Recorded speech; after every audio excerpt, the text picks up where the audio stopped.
चलें, आवाज आ रही है सबको क्लियर? Yes sir.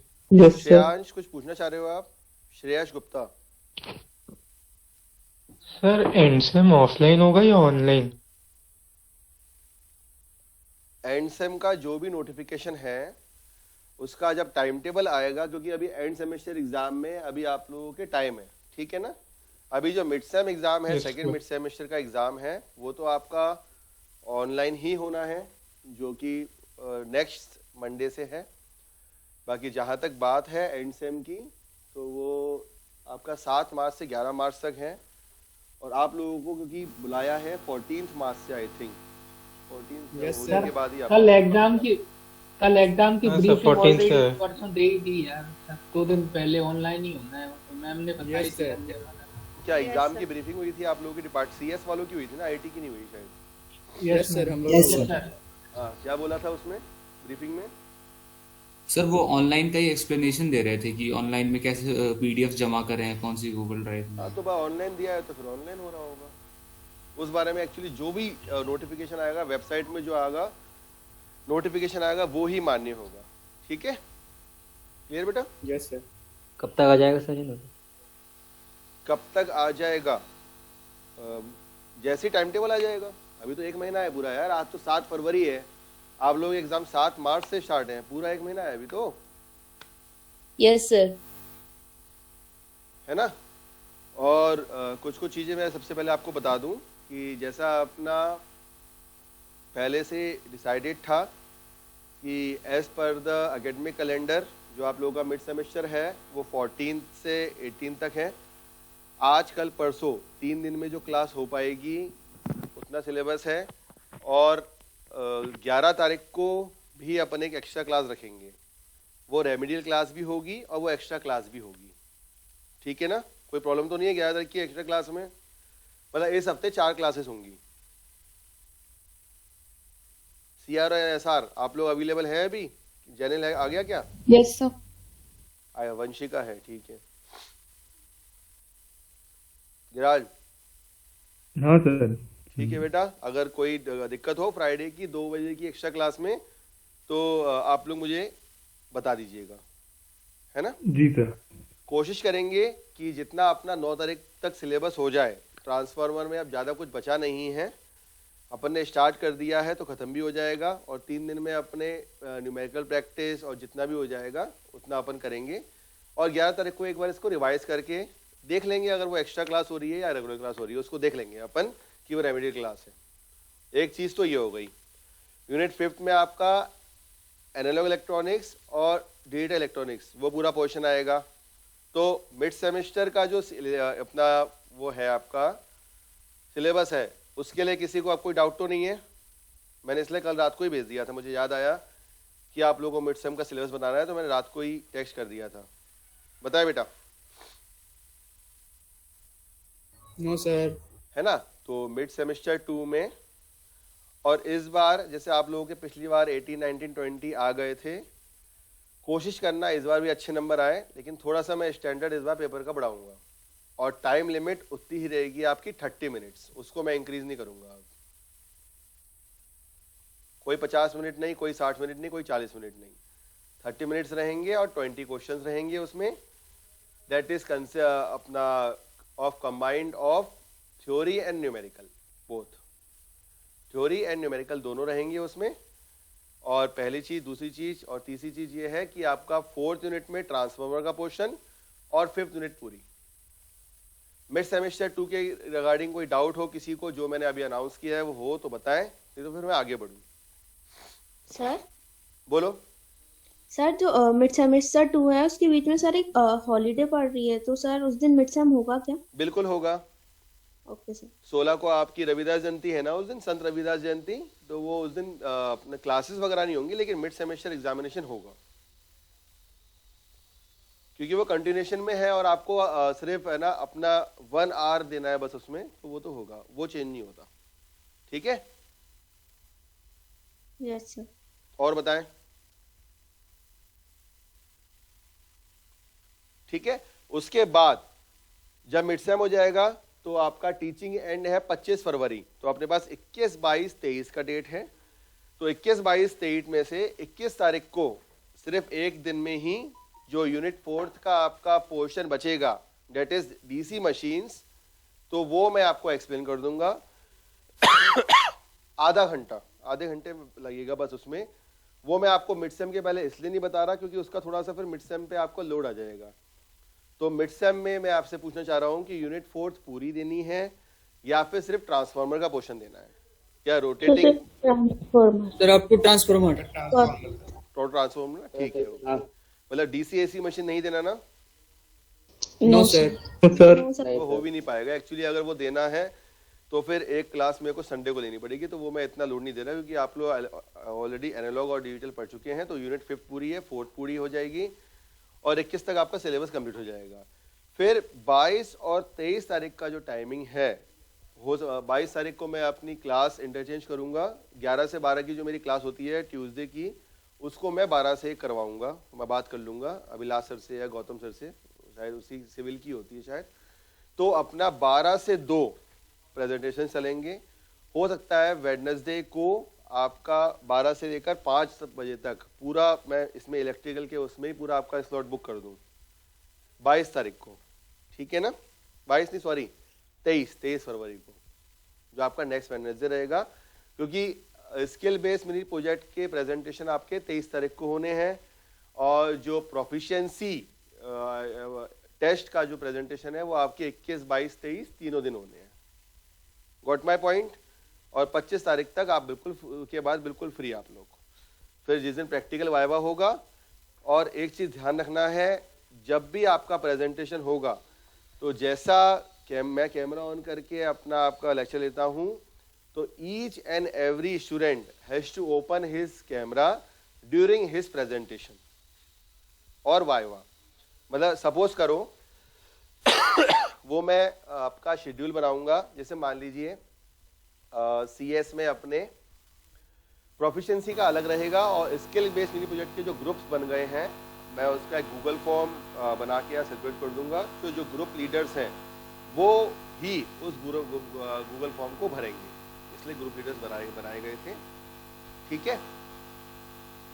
और उसके बाद दूसरी बात ये है कि स्किल बेस्ड मिनी प्रोजेक्ट के लिए तो मैं परसों और आपको सुनूंगा, उसमें करना है। अभी सिर्फ जो अपना मेन टास्क है वो प्रोफिशिएंसी वाला जो है, 3 चीज़ें हैं। शिवम ने जो है नेपाल से, उसने वो सबमिट भी कर दिया है, जो अपना जो मैंने गूगल फॉर्म आप लोगों के साथ शेयर किया हुआ है। सबको मिला है ना गूगल फॉर्म वो वाला प्रोफिशिएंसी वाला? Yes sir. है ना? Yes, और sir. वो मूडल पे भी है ना? यस सर मूडल पे भी है, मुझे चेक करके बताना, ठीक है, अगर मॉडल में है कि नहीं है। सर मूडल में है सर अवेलेबल। यस तो उसको आप अभी कोई जल्दी नहीं है, मिड सेमेस्टर एग्जाम दो अच्छे से अपने 20 तक, फिर 20 तारीख के बाद उसका अपलोडिंग करना, 25 फरवरी तक आपको अपलोड करना है। पहली चीज़ ये, दूसरी ये, और उसमें आपके 3 क्राइटेरिया है, 5, 3, 2, और उसमें आपको 3 चीज़ अपलोड करनी है, कोर्स वाला, और आपने क्या प्रेजेंटेशन बना रहे हैं, और एक और चीज़, कौन कौन सी 3 चीज़ें हैं शिवम बताना जो आपने अपलोड करी है? सर एक तो हो गया जो पीपीटी, जो कोई भी पार्टिकुलर टॉपिक्स में जो बनाए हम लोग, वो हो ठीक गया। है, एक वो हो गया, और दूसरा 1 मिनट राइटिंग हो गया, जो 1 मिनट कोर्स पेपर आउटकम्स हो गया। तीसरा हाँ सर। और तीसरा सर उसका फ्यूचर स्कोप, जो हम लोग सोसाइटी में क्या कोई पेपर अच्छा, प्रेजेंटेशन वो, या हाँ, डॉक्यूमेंट्स हाँ, को। ठीक है, है सर। ठीक है। तो ये सबको इंडिविजुअल करना है, इसमें ग्रुपिंग नहीं होनी। What my point? कोई स्टूडेंट ऐसा तो नहीं है क्लास में जिसके पास लैपटॉप ना हो या फिर सिस्टम ना हो या कोई वो इंडिविजुअल गूगल फॉर्म अपलोड नहीं कर पा रहा हो, ऐसा कोई है क्या? क्योंकि each and every student has to upload it, क्योंकि वो 10 मार्क्स सीधा आपका एंड सेम में रिफ्लेक्ट करेगा। ध्यान रखिए इस बात का। बताएं बेटा।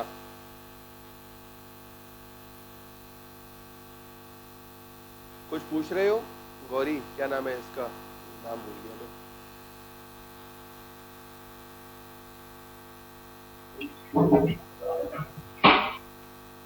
इसमें अनम्यूट किया बेटा, कुछ पूछना है आपको?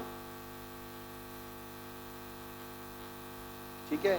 और तीसरी चीज ये है कि मूडल पर कुछ फीडबैक्स दिए हुए हैं एक फीडबैक की तो लास्ट डेट है student feedback on course content और करिकुलम। तो आज 7 तारीख है, 9 तारीख तक प्लीज़ आप लोग वो फीडबैक फिल कर दीजिए, क्योंकि वो मेरे को रिपोर्ट आपके डिपार्टमेंट में भेजनी है, CS और IT डिपार्टमेंट में उसकी रिपोर्ट बना के, ठीक है। और एक दूसरा फीडबैक है कोर्स आउटकम फीडबैक, उसको जो मैंने डेट दी हुई है वो भी आप भर दीजिएगा। और तीसरा फीडबैक कौन सा है यार, एक लेबोरेटरी का फीडबैक है, तो उसकी रिपोर्ट 18 फरवरी तक भेजनी। देखो हर फीडबैक की रिपोर्ट रहती है, तो मूडल पे प्लीज़ मेरे को बार बार नहीं बोलना पड़े कि फीडबैक भरो फीडबैक भरो फीडबैक भरो। This is the responsibility of each and every student. इसी तरीके से आपका जो मिड सेमेस्टर है नेक्स्ट वीक 14 से 18 में, तो 17 को और 18 को जैसे आपने फैकल्टी फीडबैक फर्स्ट भरा था, अब फैकल्टी फीडबैक सेकंड भरवाया जाएगा, तो वो भी आपको भरना है जैसे आपने पिछली बार भरा। ठीक है, समझ आया आपको सबको? Yes sir. तो इस चीज़ से आप, अगर आपको फीडबैक के लिए बोला जाता है तो आप उस चीज़ से बिल्कुल भी फेडअप मत हुआ करो कि बार बार बोला जा रहा है या बार बार कुछ किया जा रहा है। वो आपको फीडबैक भी भरना है, चाहे वो कोर्स कंटेंट का हो, चाहे वो लैब का हो फीडबैक हो, चाहे आपका कोर्स आउटकम हो, वो सारे फीडबैक कोऑर्डिनेटर के ऊपर पूरा लोड रहता है फीडबैक्स का, इसीलिए आपको प्लीज़ वो भरना ही है। और जो आपका फैकल्टी फीडबैक है वो नेक्स्ट वीक है, तो वो मैंने अभी ओपन नहीं किया है वो 2 दिन का टाइम रहेगा, तो वो 17-18 को ओपन हो जाएगा आपका, ठीक है। बाकी जो पेरेंट सेटिस्फेक्शन सर्वे है तो वो क्लास कोऑर्डिनेटर्स लेते हैं, तो इसलिए वो मैंने अपने मॉडल पे नहीं लाना है। IT का नेहा मैडम लेंगे, CS डिपार्टमेंट का जयमाला मैडम। तो पेरेंट्स वाला तो आप लोग भर रहे होंगे, तो वो मैंने अपने मॉडल में अपलोड नहीं किया है, ठीक है। और किसी भी स्टूडेंट को किसी भी चीज़ की प्रॉब्लम या डाउट हो तो मुझसे पूछ लें, फिर अपने ट्रांसफर में स्टार्ट करेंगे। कोई भी एनी एकेडमिक और नॉन एकेडमिक इशू बताओ बेटा, पूछना है कुछ, आगे बढ़े। सर हाँ, फिर से आपकी आवाज़ क्लियर नहीं आई बेटा, फिर से पूछना। सर प्रोफिशिएंसी वाला भी सबमिट कर सकते हैं? प्रोफिशिएंसी वाले में क्या कर सकते हैं? अभी कर सकते हैं क्या सर सबमिट? हाँ कर दो ना, कोई दिक्कत नहीं, वो तो मैंने तभी तो गूगल फॉर्म ओपन रखा हुआ है। ओके अगर आपकी तीनों चीजें कंप्लीट हैं, शिवम ने तो कर भी दिया है, यस सर। है ना, शिवम ने तो कर भी, मैंने चेक किया था गूगल फॉर्म। एक्चुअली वो गूगल फॉर्म डायरेक्टली ड्राइव में रिफ्लेक्ट करता है ठीक है, अभी दे दो अच्छे से सब। फिर जब नेक्स्ट सेमेस्टर आप लोगों का ऑफलाइन होगा 14 मार्च को, तब आप लोग सब लोग मिलेंगे, ठीक है। Yes sir. मतलब मिलेंगे, सब्जेक्ट तो नहीं पढ़ाएंगे लेकिन मिल तो सकते ही हैं, हम तो यही हैं यस चलो। बिल्कुल सर, पार्टी भी तो है सर आपसे। मेरे को एक पार्टी देनी है, मैंने सर क्या लिया? न्यू ईयर की सर समोसा। Yes sir. आपने बोला था आइसक्रीम। Yes sir. अब Yes, sir. पार्टी जो करेंगे वो अपन करेंगे जब आपका फर्स्ट सेमेस्टर का रिजल्ट आएगा, उसमें मैं देखूंगा कि कितने नंबर आए हैं आप लोगों के बेसिक इलेक्ट्रिकल में, उसको पार्टी मिलेगी, ठीक है। नहीं सर, चीटिंग नंबर नहीं सर, पार्टी थी सर न्यू ईयर की। चलो Online ठीक है है। यार, कोई दिक्कत नहीं, social gathering is not allowed.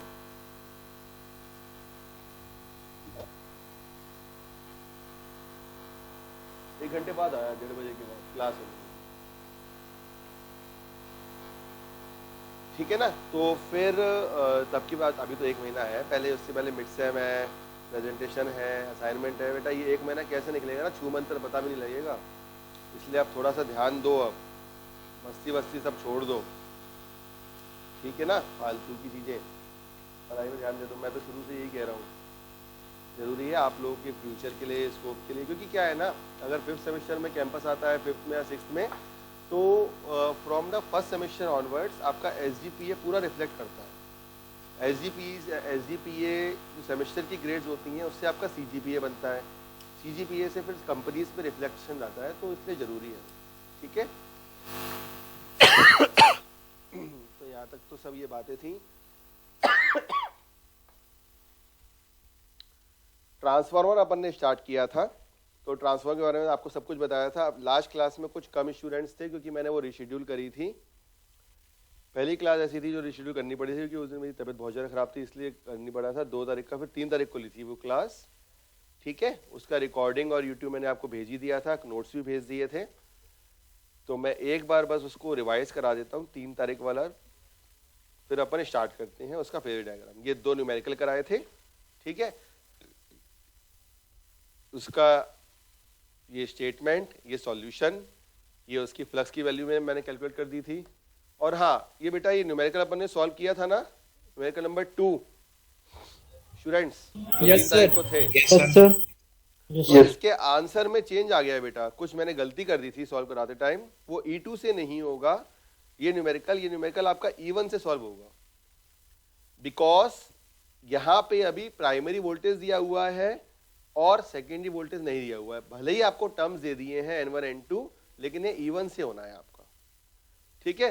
तो 5M की वैल्यू पहले कुछ अलग आई थी, ये वैल्यू थोड़ा 2.07 मिली वेबर आ जाएगा।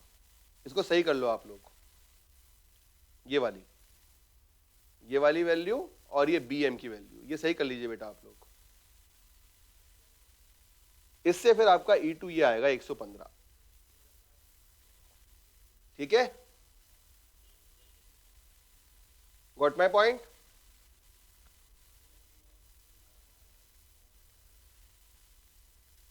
Yes sir. वैसे अपन को डायरेक्ट भी दिख रहा है, जैसे मान लीजिए कि आपके N1 जो है वो 500 है और N2 कितने हैं आपके 250 हैं। इसका मतलब N1 बाय N2 का रेशियो कितना हो गया, टर्न रेशियो कितना हुआ N1 बाय N2, बताए बेटा।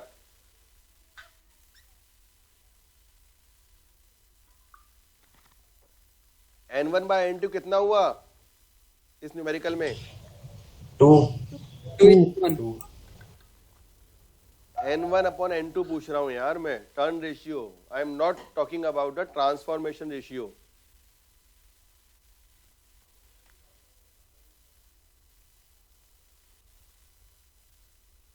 बताओ N1 बाय N2 कितना हुआ इसमें? अरे यार इतनी सिंपल सी चीज नहीं बता पा रहे हो। N1 कितना है? 500, N2 कितना है? 250. और यदि नहीं N1 बाय N2, हाँ सही तो बोला, तो मैं N2 बाय Two. मेरी गलती थी, हाँ ठीक है, ये आपका 2 हो जाएगा, ठीक है। अब जैसे अपना ये 2 हुआ है वैसे ही आपका E1 बाई E2 आ जाएगा। E1 बाई E2 कितना होगा? 2 होगा, ठीक है। Two. इट मीन्स दैट अगर आपके पास E1 है तो E2 की वैल्यू क्या हो जाएगी? E1 by 2 2E2. है ना। तो इससे आप जो आपका E1 की वैल्यू है वो आप डायरेक्टली सॉल्व कर सकते हैं बेटा। E2 की वैल्यू समझ आया? मैं ये चीज क्यों बोल रहा था आपसे? Yes, sir. क्लियर बेटा? तो इसमें जो आपका 115 है तो ऑब्जेक्टिव क्वेश्चन अगर आते हैं तो आप डायरेक्टली दे सकते हैं कि आपका टर्न रेशियो कितना आ रहा है। ये 500 एंड 250 लिखा हुआ है, तो उससे आपका E1 जो था आपका 230 है, तो E2 भी क्या हो जाएगा आपका E1 बाय 2, तो वो हो गया आपका 115। अब उसको आप 5mF N2 से सॉल्व करो, E2 की वैल्यू इस वाले फॉर्मूले से या फिर इस वाले रेशियो से करो, दोनों से कर सकते हैं अपन। Yes, sir. ठीक है। तो नेक्स्ट उसके बाद अपन ने देखा ट्रांसफार्मर ऑन लोड।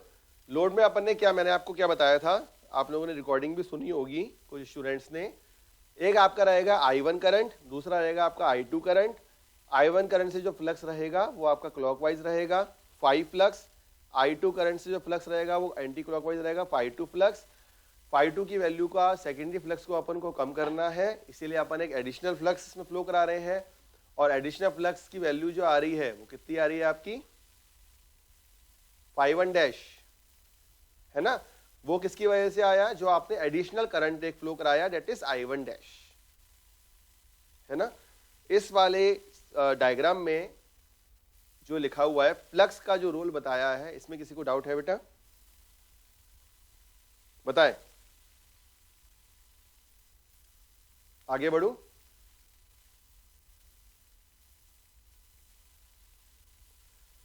शिवम इसमें कोई डाउट? No, sir. ठीक है।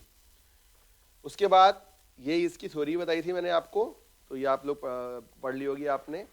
फिर अपन ने निकाला था अपन ने N1 I1 डैश आपका MMF आया था, मैग्नेटोमोटिव फोर्स। उसके बाद N2 एंड I2 इसके इक्वल हुआ, इसी से आपका रेशियो आ गया, transformation ratio I1/I2 is equal to N2/N1 is equal to K। ठीक है, अब इसमें लिखिए एक लाइन, इसमें लिखिए the flux in the transformer core,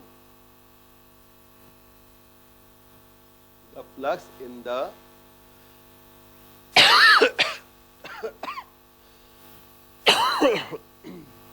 एक मिनट लिखो, the flux in the transformer core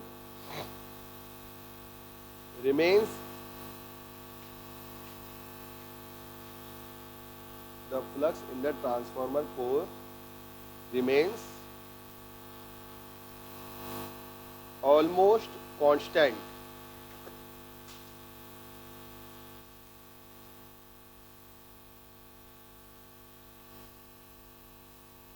core remains almost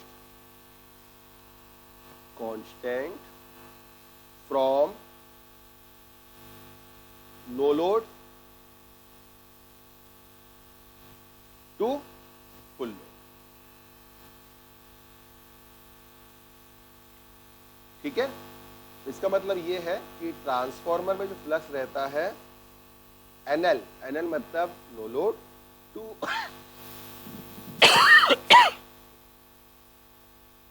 FL, मतलब ये आपका कांस्टेंट रहेगा, इसमें आपका फ्लक्स की वैल्यू। क्लियर बेटा?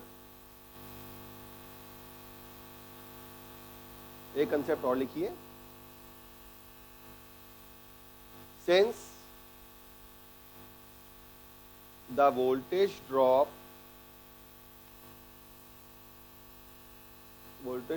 in both of the windings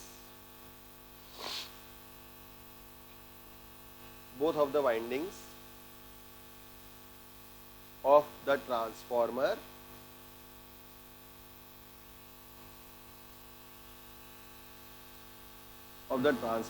are assumed to be negligible। अभी जो अपन वोल्टेज ड्रॉप ले रहे हैं ना, R1 X1 R2 X2, उसको अभी अपन नेग्लिजिबल मान के चल रहे हैं, इसीलिए इस चीज की वजह से जो आपका सेकेंडरी वोल्टेज है उसकी वैल्यू क्या हो जाएगी, the value of V2 is equal to E2 ये होगी, and the value of V1 is equal to minus of E1। ठीक है, अब मुझे कोई ये बताएगा कि मैंने यहाँ पे V2 इक्वल टू E2 और V1 equal to minus E1 क्यों लिखा, तो एक्सप्लेन करेगा? Opposing EMF. मतलब उसमें क्या हो रहा है, सबसे पहले अगर अपन, मैं इस डायग्राम की बात, ट्रांसफॉर्मर में अगर अपन आते हैं तो यहाँ पे सबसे पहले आपको V1 मिला, V1 से आपको E1 मिला। ठीक है, E1 क्या हुआ आपका, अपना E is equal to NdΦ/dt, फिर लेंज लॉ की वजह से ये जो EMF इंड्यूस हो रहा है ये आपका अपोज करेगा किसका, सप्लाई वोल्टेज का। इसलिए यहाँ पे मैंने क्या लिख लिया, V1 equal to minus E1।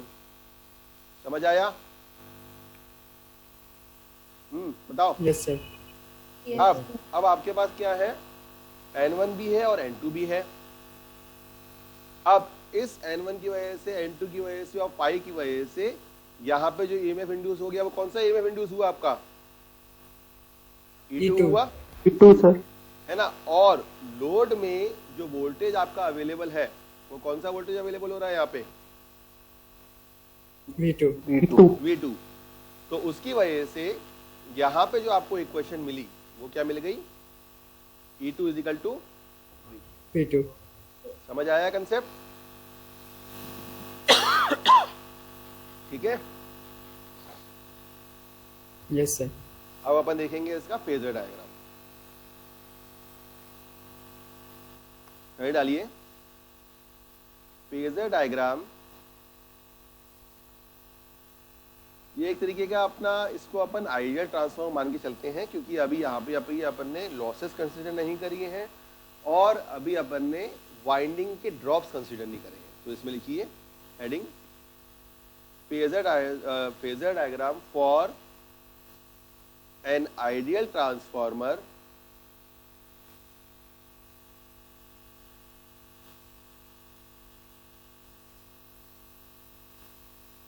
On load.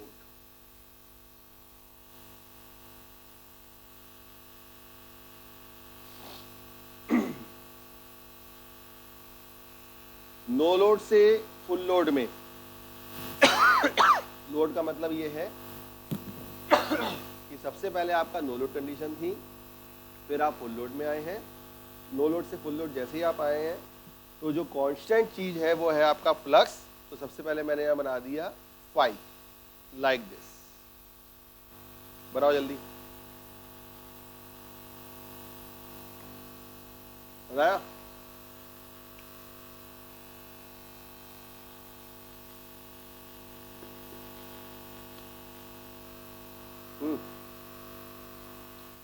ठीक है।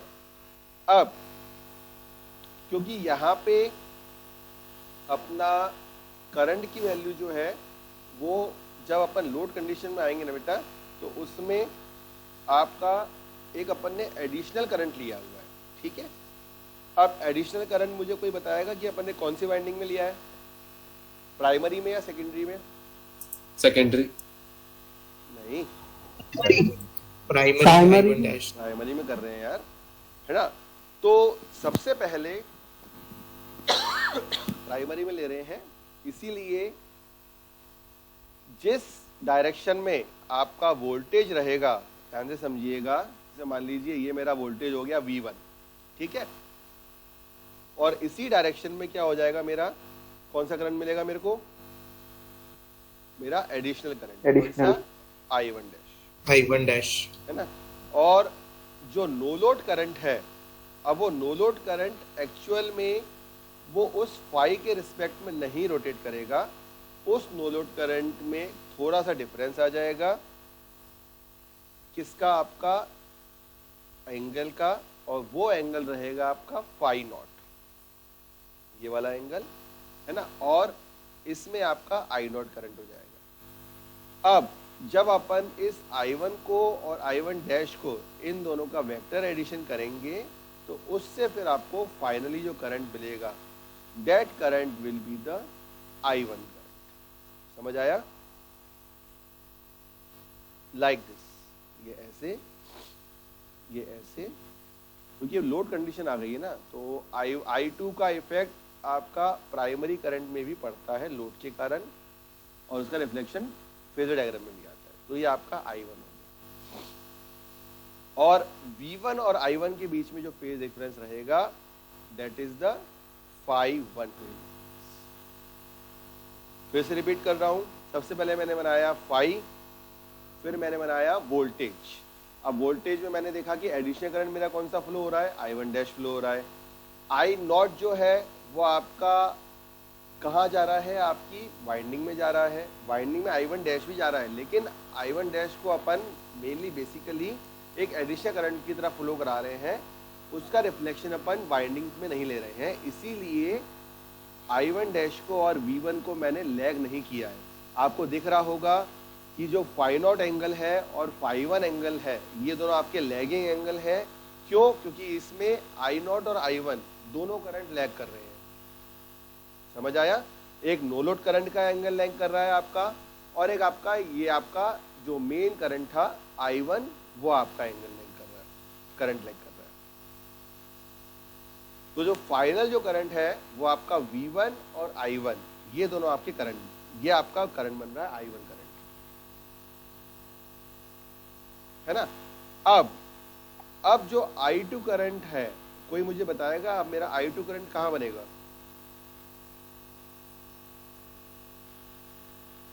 मान लीजिए, अब इस चीज का आप ध्यान रखिए, जैसे मैं लोड की बात करता हूं तो there are 3 types of load.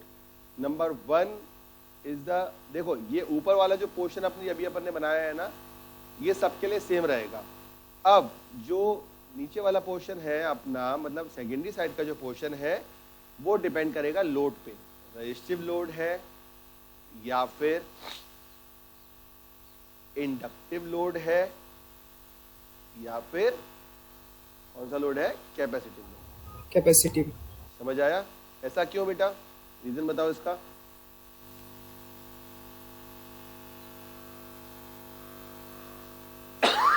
Phase difference की वजह से।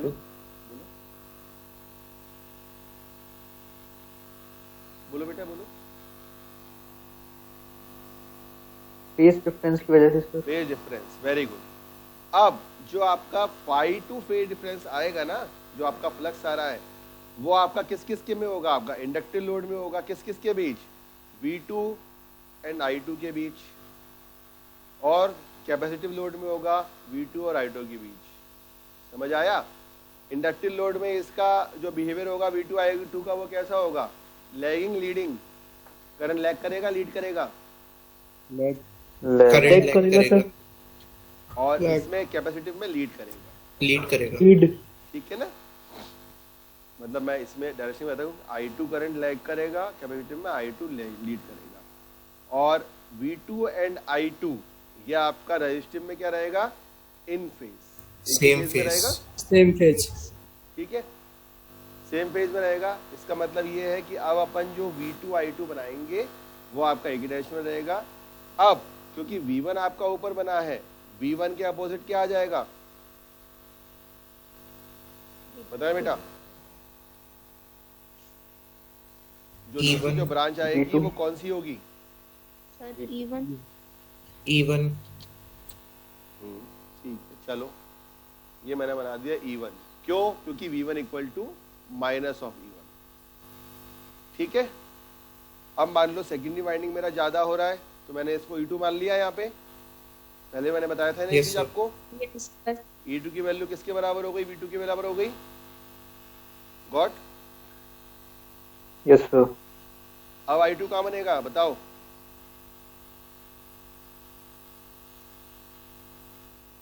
जिस डायरेक्शन में डिपेंड V2 है। लोड पे करेगा सर। हाँ बेटा फिर से बोलना। सर लोड की पे डिपेंड करेगा सर, I2 कहाँ पे चलो बनेगा। मैं इसमें एक कंडीशन ले रहा हूँ, ये वाला phase diagram, that is for resistive load. अब क्या बनेगा, नीचे। की डायरेक्शन में। ठीक है, समझ आया? Yes sir. तो इस तरीके से फेज डायग्राम की बात की। तो ये तो हो गया आपका I1 और I2 की रिस्पेक्ट में।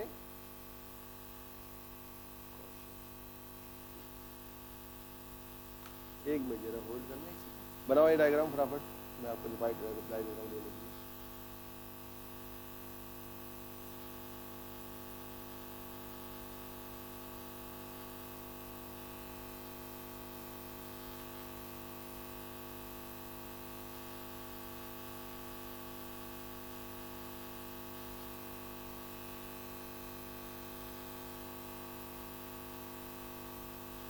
शिवम मिश्रा कौन है, रोल नंबर 102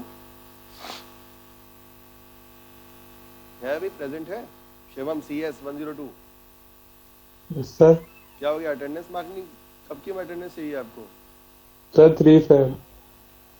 ठीक है कर दो। चले, तो ये I2 हो गया। अब इसी के रिगार्डिंग सबसे पहला जो आपका असाइनमेंट है ट्रांसफार्मर का, उसका क्वेश्चन लिखिए। आपको फेजर डायग्राम बनाना है। कौन सा नंबर है ये, 8वां या 7वां, कौन सा है?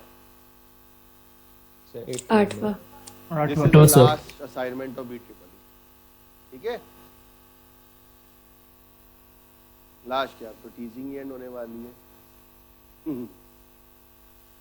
10022 है ना। सर आप दुखी मत, तो आप उसके बाद भी दे देना, हम लोग करके सबमिट कर देंगे। क्या नहीं करूं, लास्ट नहीं लिखूं? नहीं सर आप दे देना, उसके बाद भी हम लोग करके दे देंगे। तुमको टाइम ही नहीं मिलेगा करने का, देख लेना।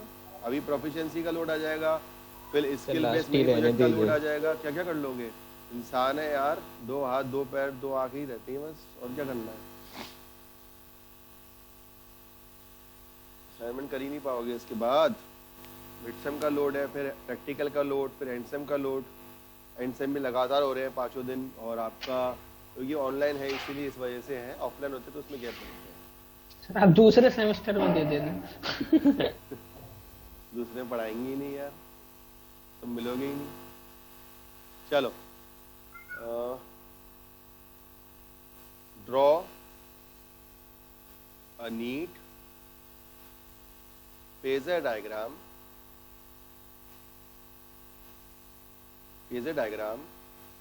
For an ideal transformer. Ideal transformer का ही बनाना है, ठीक है। फॉर एन आइडियल ट्रांसफॉर्मर,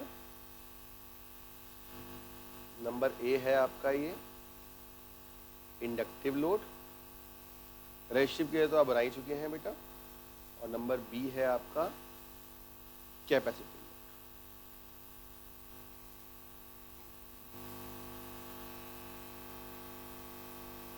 ठीक है, अब एक क्वेश्चन नंबर 2 और आएगा, लेकिन वो अभी नहीं दूंगा मैं। क्वेश्चन नंबर 2 में लिख के दे देता हूँ, 2 और 3, 4 क्वेश्चन आएंगे इसमें, 1 2 लगेगा। अच्छा मुझे बताना, पिछले हफ्ते जो लैब हुई थी फ्राइडे को, उसमें कौन सा एक्सपेरिमेंट हुआ था? पोलैरिटी हुआ था या फिर ओसीएससी टेस्ट हुआ था? OCS सर OCS और OCS ट्रांसफॉर्मर। ओसीएससी टेस्ट का भी असाइनमेंट मैं दूंगा, और इस वेडनेसडे जो है वो पोलैरिटी टेस्ट करवा देंगे। फिर डीसी मशीन वाला तो स्टडी वाला है। इस हफ्ते अपन जो अपना प्रैक्टिकल होगा परसों, वो अपना पोलैरिटी और डीसी वो दोनों ही मैं करवा दूंगा, मैं ही कराऊंगा इस बार, ठीक है ना। तो इस हफ्ते आपकी लैब के 10 एक्सपेरिमेंट कंप्लीट हो जाएंगे। 2 ही बचे हैं ना अब,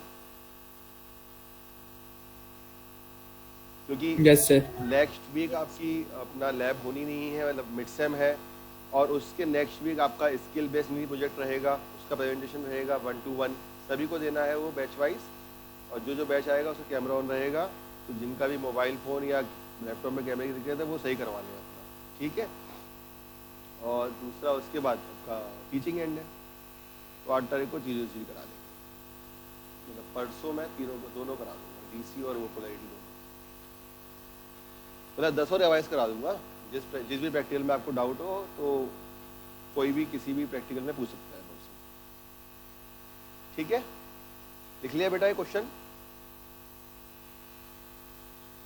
यस चलिए, अब अपन क्या कर रहे हैं, अब अपन एक्चुअल में जो आपका प्रैक्टिकली ट्रांसफार्मर रहता है लोड कंडीशन में, उसका पूरा का पूरा एक इक्विवेलेंट सर्किट बनाएंगे और उसको समझेंगे। तो आप हेडिंग डालिए प्रैक्टिकल ट्रांसफार्मर। टाइम कितना बचा? 10 मिनट है अभी। Yes sir. 1:15 तक लेने चलेगा? कोई दिक्कत तो नहीं है किसी को? सर भूख लगती है। भूख लगती है बेटा, मेरा तो मंडे का फास्ट रहता है, तब भी मैं एनर्जी लेवल के साथ पढ़ाता नहीं हूँ तुमको। लग रहा है मेरे को देख के मेरा फास्ट होगा, सुबह से कुछ नहीं खाया? No sir. फिर मुझे नहीं लग रही भूख? सर आप भी खा लेना सेब।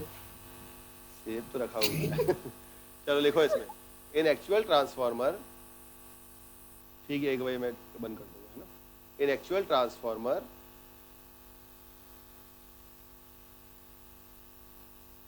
both the windings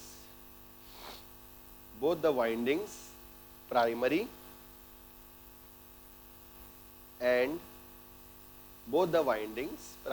and secondary have finite resistance R1, finite resistances R1 and R2.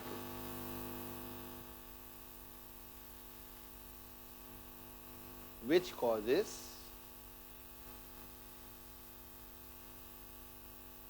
which causes copper losses and voltage drops in them. ठीक है, यहां तक लिखो बेटा।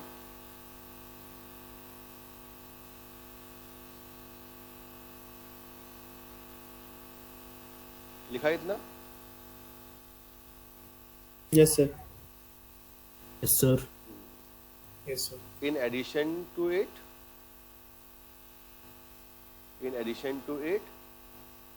reactances X1 and X2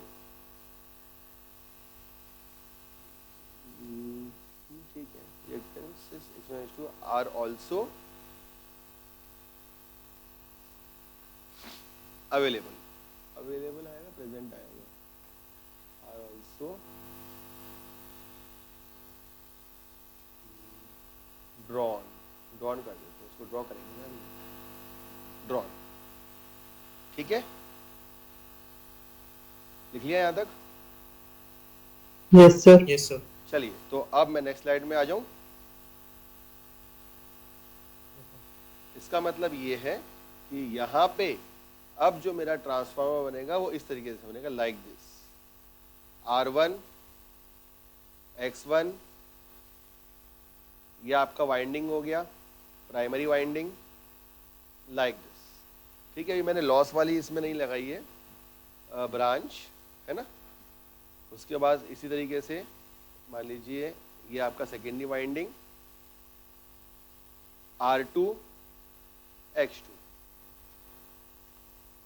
and this is a load, LOAD। ये load हो जाएगा आपका, है ना, और अपना सेकेंडरी साइड में, और यहाँ हो जाएगी आपकी supply. What my point?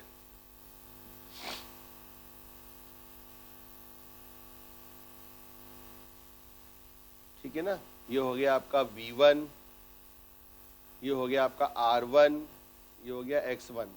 R1 X से मिलके जो वैल्यू मिलेगी वो कौन सी मिलती है बेटा, बताएं? R1 प्लस JX1 क्या होता है AC सर्किट में? R1 square plus square impedance, that is Z1। ठीक है, और इसमें जो आपका वोल्टेज ड्रॉप रहेगा वो कितना रहेगा? यहाँ जो आपका वोल्टेज ड्रॉप रहेगा, मान लीजिए करंट जो फ्लो हो रहा है वो आपका I1 करंट फ्लो हो रहा है, तो वोल्टेज ड्रॉप हो जाएगा I1 R1, और यहाँ जो वोल्टेज ड्रॉप हो जाएगा वो आएगा आपका I1 X1। ठीक है, और जो आपका EMF इंड्यूस हो जाएगा वो हो जाएगा आपका E1 इंड्यूस EMF, और N1 हो जाएंगे number of turns in primary. यहाँ तक बना लिया। अब सेकेंडरी में आ जाओ, N2, उसके बाद EMF इंड्यूस यहाँ पे हो गया आपका कितना, E2। करंट यहाँ जो फ्लो हो रहा है वो कितना हो रहा है आपका, I2 करंट फ्लो हो रहा है। Resistance R2, reactance X2। यहाँ पे जो आपका अब इम्पीडेंस बन जाएगा वो आपका बन जाएगा Z2 इम्पीडेंस। इधर जो आपका वोल्टेज ड्रॉप आ जाएगा I2 R2, और यहाँ जो वोल्टेज ड्रॉप आपका हो जाएगा वो हो जाएगा आपका I2 X2। रेजिस्टेंस के अक्रॉस का वोल्टेज ड्रॉप, रिएक्टेंस का voltage drop, primary side secondary side दोनों जगह अवेलेबल रहेगा। लोड के अक्रॉस जो वोल्टेज हो जाएगा वो कितना हो जाएगा, V2। ठीक है, और इसका जो नाम दिया जाता है बेटा है, इसका जो नाम है दैट्स इसको बोलते हैं अपन an equivalent circuit. This is a equivalent circuit, equivalent circuit of actual transformer. ठीक है, लेकिन अभी मैंने लॉस की ब्रांच इसमें कंसीडर नहीं करी है। जो अपन ने I0, IMU और IW जो अपन ने IM जो लिया था वो अभी यहाँ पे नहीं दिखाया है मैंने, वो अपना कंप्लीट इक्विवेलेंट सर्किट आ जाएगा, तब वो कल की क्लास में आ जाएगा, है ना। अब अपन क्या करेंगे, यहाँ पे KVL अप्लाई करेंगे। मान लीजिए फॉर एग्जांपल मैंने KVL अप्लाई किया लेफ्ट साइड और राइट साइड दोनों वाइंडिंग में। Applying Kirchhoff voltage law, we get हाँ बेटा बताओ क्या इक्वेशन बनेगी? What is the value of V1? कोई बताएगा? V1 इज इक्वल टू क्या होगा बेटा बताओ? Minus I R one is equal to कर दिया तो उसको प्लस कर दो। E1 plus I1R1 plus I1X1 plus I1 X1 E1 I1 R1 plus I1R1 plus I1X1 next one I1 X1 plus में माइनस का I1X1 होएगा। बताओ बताओ सोचो। सर माइनस का I1X1 होएगा ये सर, ये भी तो इंडक्टर ये नहीं। देखो जब अपन Z की इक्वेशन लिखते हैं तो क्या लिखते हैं अपन? R1 प्लस JX1 लिखते हैं। यस सर यस देखिएगा सर। ये आपका वोल्टेज ड्रॉप ही है ना, तो यहाँ पे जो हो जाएगा वो क्या हो जाएगा? JI1X1 हो जाएगा। क्लियर बेटा? Yes sir. ये इक्वेशन रहेगी। इसी तरीके से जब अपन सेकेंडरी वाइंडिंग की बात करेंगे तो सेकेंडरी में भी जब Z2 की वैल्यू जो होगी that is equal to R2 plus JX2। चलो बताओ इसकी इक्वेशन। अब यहां जो वोल्टेज ड्रॉप आया है वो अपन ने V1 से E1 I1R1 JI1X1 ये वोल्टेज ड्रॉप निकाला है। यहां जो इक्वेशन होगी आपकी सेकेंडरी साइड की वो आप अपन E2 से फाइंड आउट करेंगे। ठीक है, तो E2 equal to V2 plus I2R2 plus क्या होगा बेटा? प्लस आगे जल्दी बताओ। JI2X2 plus JI2X2। ठीक है बेटा, समझ आए दोनों equations? Yes sir.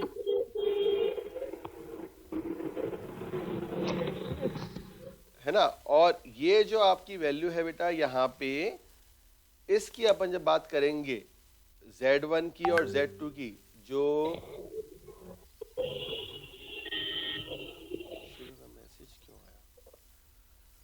these are the primary and secondary impedance, मतलब impedance of primary winding और impedance of secondary winding। ठीक है, these are the impedances जो मैंने लिखा हुआ है ना, Z1 और Z2, ये आपके इम्पीडेंस है जो प्राइमरी वाइंडिंग में और सेकेंडरी वाइंडिंग में दोनों ही जगह आपके अवेलेबल है। ठीक है, समझ आया? Yes sir. ठीक है, आप कल की क्लास में जो अपन करेंगे वो अपन, ये तो हो गया इक्विवेलेंट सर्किट एक्चुअल ट्रांसफार्मर। अब अपन जो कल की क्लास में पढ़ेंगे वो अपन पढ़ेंगे इक्विवेलेंट सर्किट ऑफ ट्रांसफार्मर। जो कंप्लीट इक्विवेलेंट सर्किट बनाया जाता है ना, उसको अपन स्टडी करेंगे। ठीक है, तो एक बार मैं बता देता हूं इसमें अपना क्या क्या बच रहा है। अब एक तो इक्विवेलेंट सर्किट ऑफ ट्रांसफार्मर बच रहा है,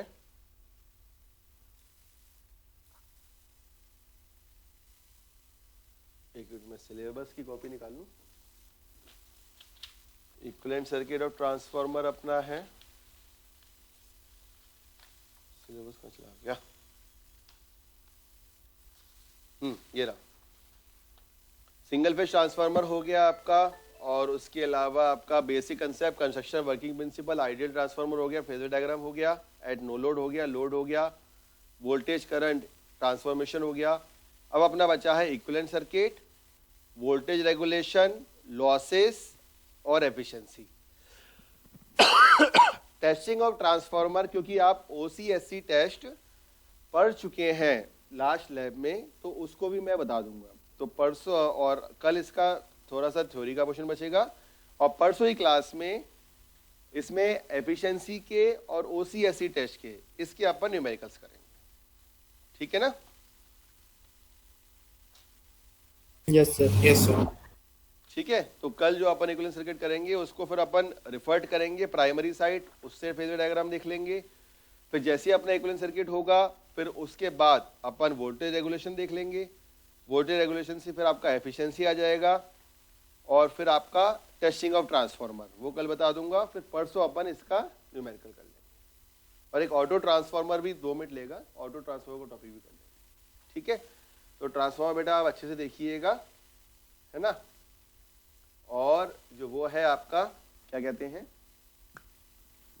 असाइनमेंट है, तो इसके क्वेश्चंस फिर अपन कल की क्लास में डिस्कस कर लेंगे कि और कौन से क्वेश्चंस करने हैं उसमें, है ना। तो अभी मैं इसमें से क्वेश्चंस नंबर हटा देता हूँ, ये जब अपन देंगे तब अपन इसको डिस्कस कर लेंगे, अभी 2 ही लिखे रहने देते हैं। चलिए, that's all for today's class, thank you. Sir इसके बाद वाली ये वाली, इससे पहले ये यस सर। ठीक है, लिख लो। अटेंडेंस आपने मार्क कर दी, किसी की रिमेनिंग तो नहीं रह गई? जिसकी रह गई तो बताओ, मैं अभी मार्क करता हूँ, एक्सटेंड नहीं करूंगा मैं बार बार। Yes sir. सर टाइम हो गया था सर, तो मार्क नहीं कर पाई। यार शुरू में बात ही चल रही थी यार, 15-20 मिनट तो आज क्लास में पूरी बात करी है मैंने, फिर भी नहीं कर पाए आप। Sir sorry sir, next time sir ध्यान रखूंगा। आप व्हाट्सएप पे टेक्स्ट करो मेरे को, मैं कर देता हूँ। और जिसने Okay, मेल किया है अभी वो भी टेक्स्ट करें, मैं कर दूंगा। चलो ओके बेटा, लिख लिया बेटा ये जिसको लिखना था? Yes sir, yes sir, thank you sir. Okay, thank you बेटा।